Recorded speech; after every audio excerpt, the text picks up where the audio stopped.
Haleluya. Di minggu kedua ini kita masih tetap akan membahas tentang tekun. Mari kita berdoa terlebih dahulu. Terima kasih Bapa Surgawi, hari ini kami juga terus akan menerima kebenaran firman-Mu. Kami akan menyimpannya dalam hati, merenungkannya, dan kami akan terapkan dalam hidup kami. Kami bersyukur untuk setiap kebenaran firman-Mu dan kami menerima dengan sukacita. Di dalam nama Tuhan Yesus kami berdoa. Haleluya. Amin. Firman Tuhan hari ini adalah Kisah Rasul pasal yang kedua ayat yang ke-42 dan 43. Mereka bertekun dalam pengajaran rasul-rasul dan dalam persekutuan, dan mereka selalu berkumpul untuk memecahkan roti dan berdoa. Maka ketakutanlah mereka semua, sedang rasul-rasul itu mengadakan banyak mujizat dan tanda. Wow, luar biasa. Para rasul itu banyak melakukan mujizat dan tanda-tanda ajaib. Mengapa? Kuncinya mereka adalah bertekun dalam pengajaran, dalam persekutuan, dalam berdoa.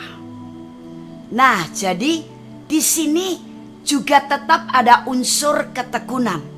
Bagaimana kita akan menghasilkan sesuatu yang luar biasa atau yang kita kerjakan menjadi berhasil, salah satu kuncinya adalah ketekunan.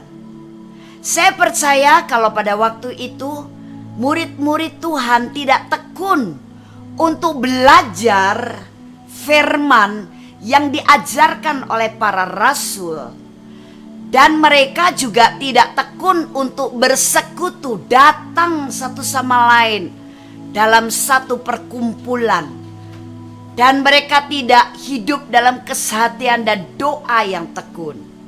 Saya percaya mereka bukan satu kelompok yang akan bisa mengerjakan mujizat dan tanda-tanda ajaib.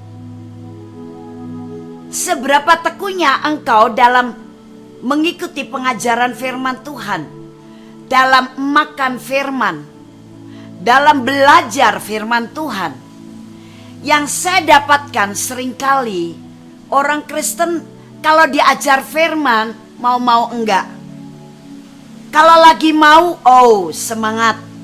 Tapi tidak berapa lama kemudian sudah hilang dari semangat untuk belajar. Bahkan ada juga yang kalau diajak untuk belajar firman merasa sudah tahu kok, sepertinya saya sibuk.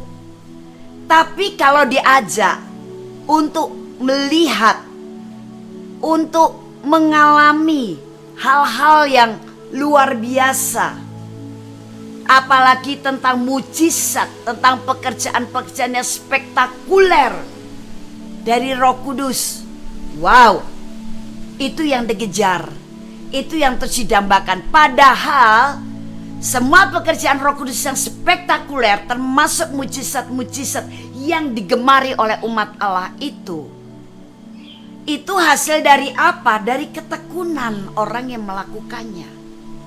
Kita hanya menikmati dan menjadi penonton ketika seseorang melakukan mujizat-mujizat secara kesembuhan atau mujizat yang lain, dan kita berdecak-decak kagum. Kita senang menghadiri, mengikuti, diajak acara-acara seperti itu. Tapi kalau mulai diajak, ayo kita masuk dalam kelompok pengajaran, ayo kita masuk dalam pelajaran pemuridan, kan kita nih murid-murid Tuhan. Ada saja alasannya. Wah, saya waktunya kayaknya cukup sibuk. Wah, saya itu gak punya waktu. Aduh, suami saya kalau saya sering-sering keluar rumah atau saya lebih konsentrasi untuk hal-hal seperti ini, dia sering mengeluh. Katanya saya kurang memperhatikan dialah, katanya inilah. Wah, saya ini kalau malam saya tidak bisa tidur terlalu malam. Pengajarannya sampai jam berapa?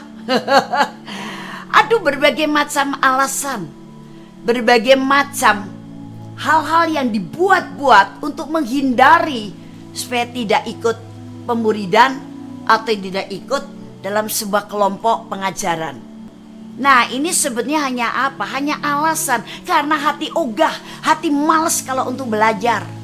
Padahal murid-murid yang lain, salah satu kuncinya mereka bisa melakukan mujizat dan tanda-tanda yang luar biasa adalah karena bertekun dalam pengajaran rasul-rasul. Kalau zaman murid-murid yang pertama, dahulu murid yang mencari guru. Tapi di zaman sekarang, guru yang mencari murid. Saya berkata dalam hal guru secara spiritual atau pengajar di dalam kekristenan. Banyak hamba-hamba Tuhan yang diberikan pewahyuan kebenaran tentang firman Tuhan, dan memang jawabannya adalah sebagai seorang pengajar. Begitu meluap-luap, menggebu-gebu hatinya.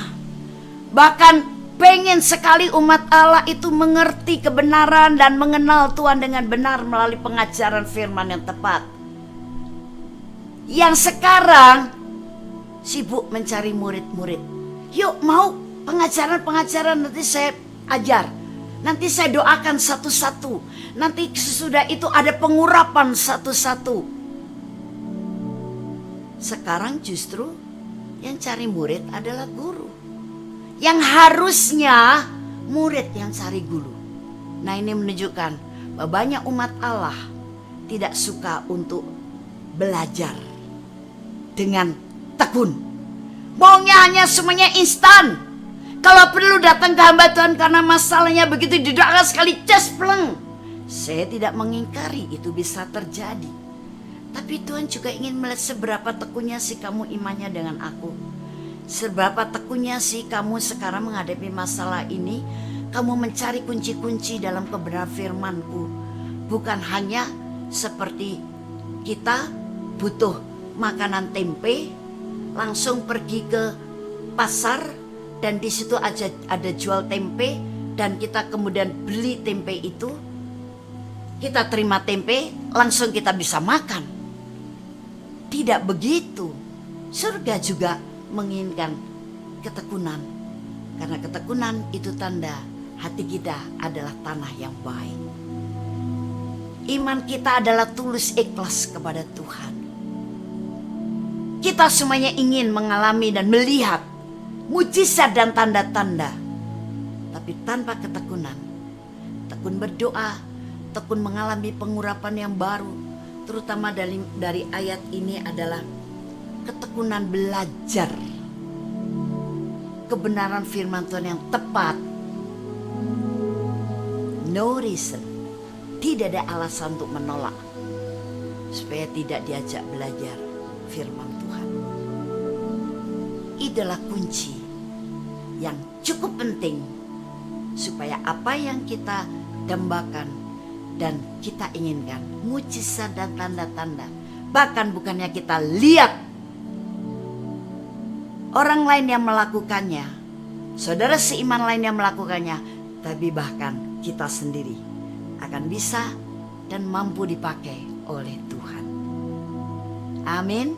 Puji Tuhan, kita akan berjumpa pada minggu yang ketiga di awal tahun ini. God bless you.